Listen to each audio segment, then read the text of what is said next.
Hello, and welcome back to the Research Conversation edition of Change Starts Here. I'm Jennifer Chevalier, and I'm joined by Eve Miller and Kim Yaris. In our latest episode, we discussed adaptability and the 5 steps leaders can take to help their organization and people become more adaptable. Yeah, so today we are thinking about another topic, critical thinking.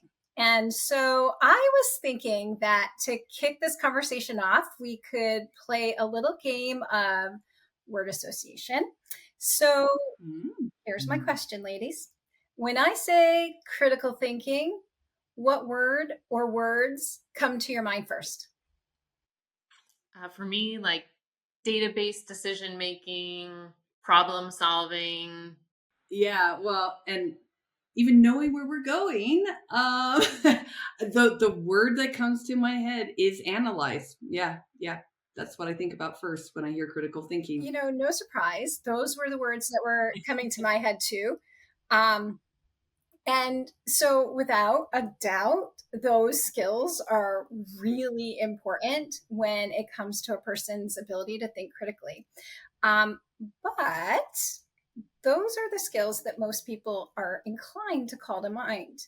I think for this conversation, it would be more interesting to talk about some of the other skills that affect one's ability to think critically. I'm listening. Right.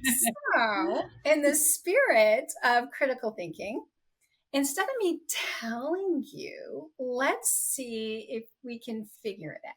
So, just before we hopped on to record this podcast, I sent you both a short little transcript. I hope you got it, about a conversation between 2 sports fans, Chris and Pat. Eve, you'll be Chris, and Jen, you can be Pat. Okay. Right? That's what we're doing with this. Okay. All right. It looks like Chris, who is me, I lead out. Oh, I can't wait. Okay. Getting into the zone. All right. Oh, hey, hey, Pat. Did you see the game last night? Oh, yes, I did. I couldn't believe it when Barzal scored that goal. Barzal? Goal? You don't know what you're talking about. I'm talking about last night's game. It was pretty epic. There are no goals in football, and I've never even heard of Barzal. Football? That's for Taylor Swift fans. I'm talking about hockey, the best game ever invented. Hockey? Get out of here. Hockey is lame, and so are you. Oh my goodness.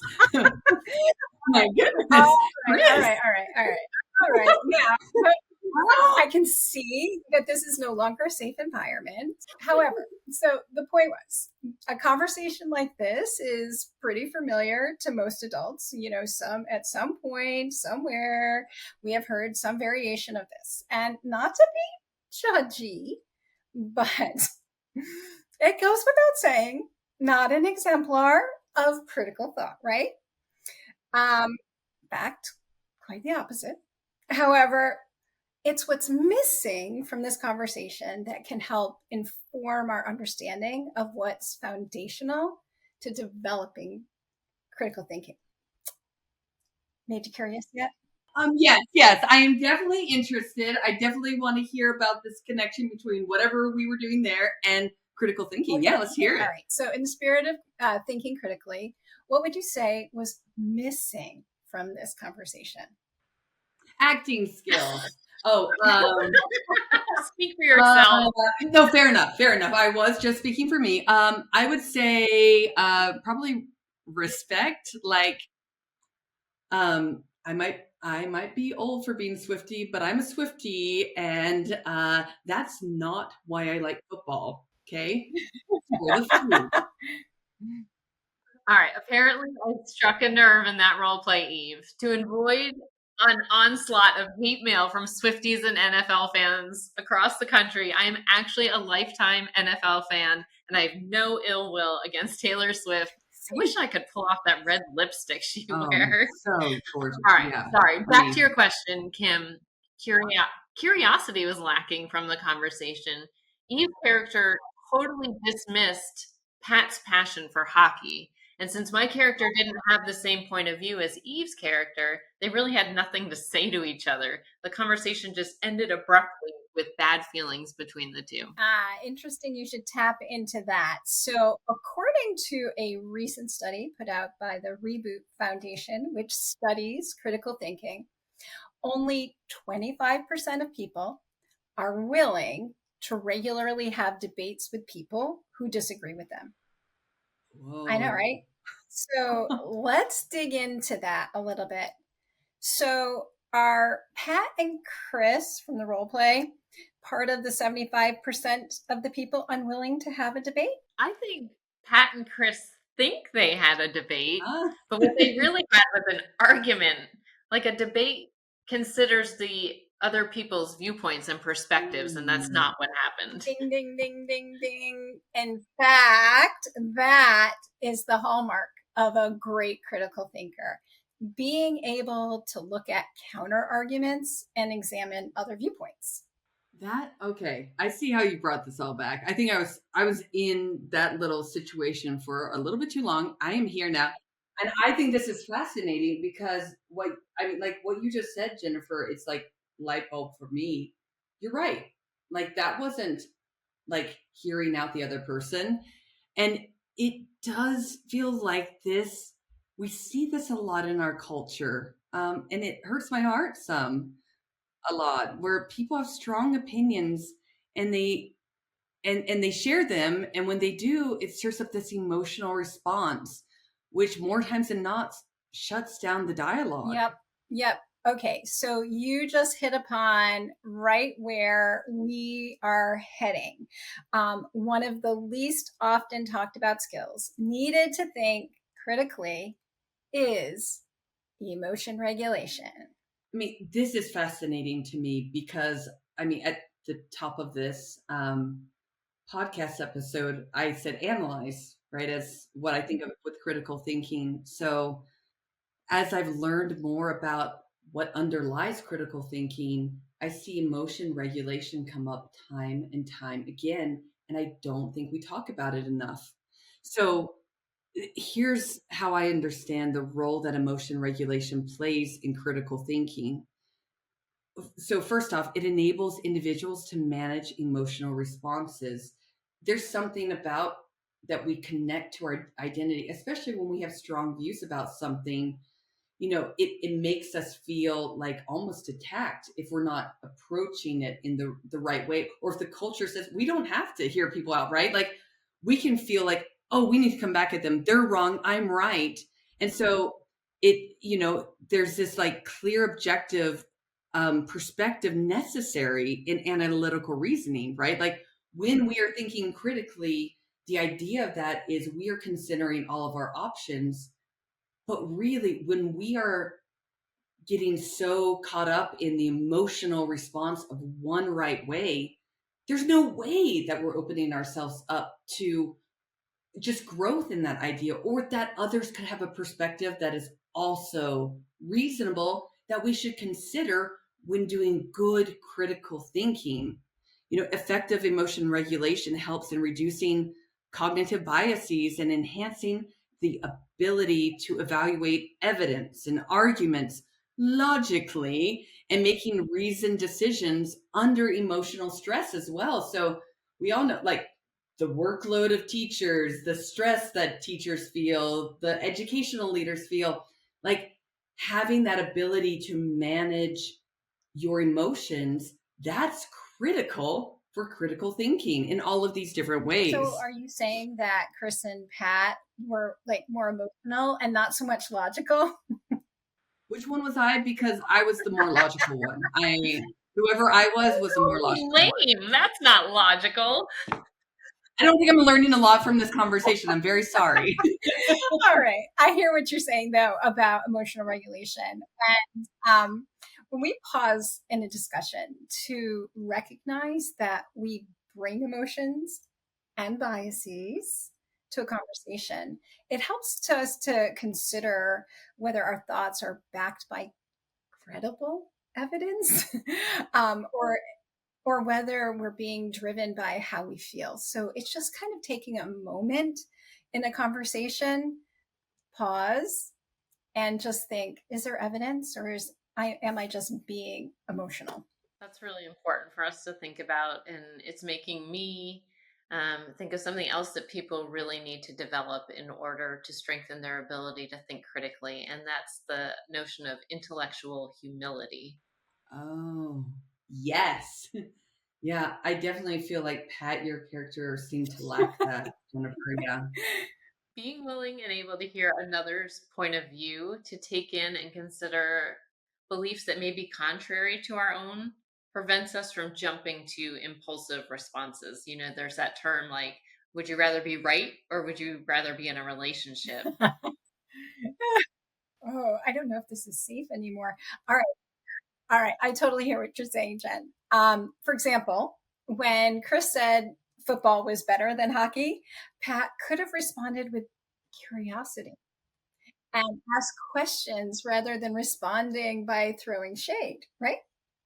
Absolutely. So true. And I just want to add here, when you said intellectual humility, I know I've been giving you, or Pat a little bit of a razz here, but I will say that idea of intellectual humility, that was, jumping out in my head of why do we silo ourselves beyond emotional regulation? You totally nailed it. So, I think we're just not open to realizing people have views that are very legitimate, and they might be well reasoned to them as well. So having that humility to see someone else's side, I think that's really powerful. So there you go.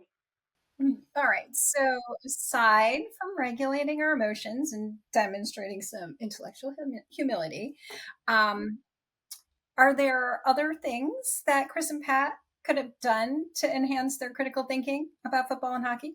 I noticed in that role play that neither of us was really actively listening to the other. If we're listening with the intention of responding or so we can defend our own point of view, it's hard to consider new information or opposing viewpoints. So, what if we listen with the intention of learning? Like, I think this shift in the purpose for listening, from responding to learning, is foundational to critical thinking. Oh, yeah, I love that. I love that idea. And I'm so glad we're having this conversation, because when I was thinking about, the episodes that we were doing this season, I thought about critical thinking. I never thought that it would go here. And yet that's why this is just fascinating to me. And I think that this matters so much for us to be having this conversation, is because these things, the way that, it's just kind of accepted to have these like very polarized views and, active listening, all these great things coming up, it is foundational, right? And it sheds light on these parts of critical thinking that people, but myself included, definitely often don't think about. Like we said at the beginning of this podcast, those executive functions like problem solving and cognitive flexibility are usually what come to mind when we think about critical thinking. And those are really important, definitely. However, but we cover those, right? However, and these other skills that we just talked about, the ability to regulate emotions, intellectual humility, active listening, these things also play a crucial role, and we don't talk about them as much. Yep. We're just like talking about how we need to shift the camera ever so slightly so that, we can start to think about how we enhance those things. Because if we aren't focused on intellectual humility and all those things that are coming up here today, we don't think critically. Emotion regulation. So let's reflect on what our listeners can do to help strengthen these underlying skills so that students can become highly skilled critical thinkers. All right. So, Eve, you got any suggestions for a simple way that teachers could work with students to help them to regulate their emotions so that they are having more critical conversations? Yeah, I want to take it back to something we just briefly touched upon, that intentionality behind pausing before we respond.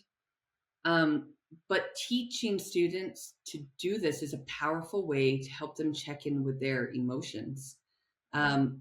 So just encouraging that pause so they can choose a response in the process of building other aspects of emotion regulation, like having an emotions vocabulary, right? So this moment of pause, though, it can mean the difference between talking over someone and really having a productive conversation that fosters critical thinking. So like it's an important piece for group work. It's an important piece for, that classroom environment, that school-wide environment, just that small piece of emotion regulation. Yep, I can definitely see that.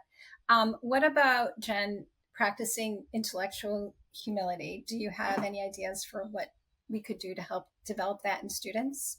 I really think there needs to be a paradigm shift where we value differences almost as a way to grow our intellectual humility. If we approach differences with curiosity and not judgment, then we show others that we value their thinking. I think sometimes we hold on to our original belief even when we hear someone else's opinions, but sometimes we may change our minds. And I think the ability to change our minds in those times when we're presented with new information is really the essence of intellectual humility. Yeah, I love that. I love the way you said that. We have left also active listening. So Jennifer and I have both covered one. Kim, how about active listening? What do you think about like what we can do to build that? I think that active listening requires intentionality and so like whatever we can do to be intentional. So for example, if I'm actively listening to you, I might repeat the last few words that I heard you say, just kind of as kind of a cue to myself not to be impulsive. So and to also remind myself just to pay attention. I mean, that's a simple thing that we can teach students. And another kind of like side benefit of it is that it helps other people feel like they're being heard, that they're being listened to. And if you're feeling like you're being listened to, you're also feeling good about the conversation, which will make you want to bring your best self, I think, to the conversation. Yeah, nice. All right, so to recap, today we discussed foundational skills for critical thinking, which were emotion regulation, intellectual humility, and active listening. Ladies, I think for our future episodes, we should always have some kind of role play that was really fun. In our next episode, we're going to discuss metacognition. Thanks so much for joining us today, and be sure to like and subscribe to Change Starts Here so you know when our metacognition episode drops. Take care.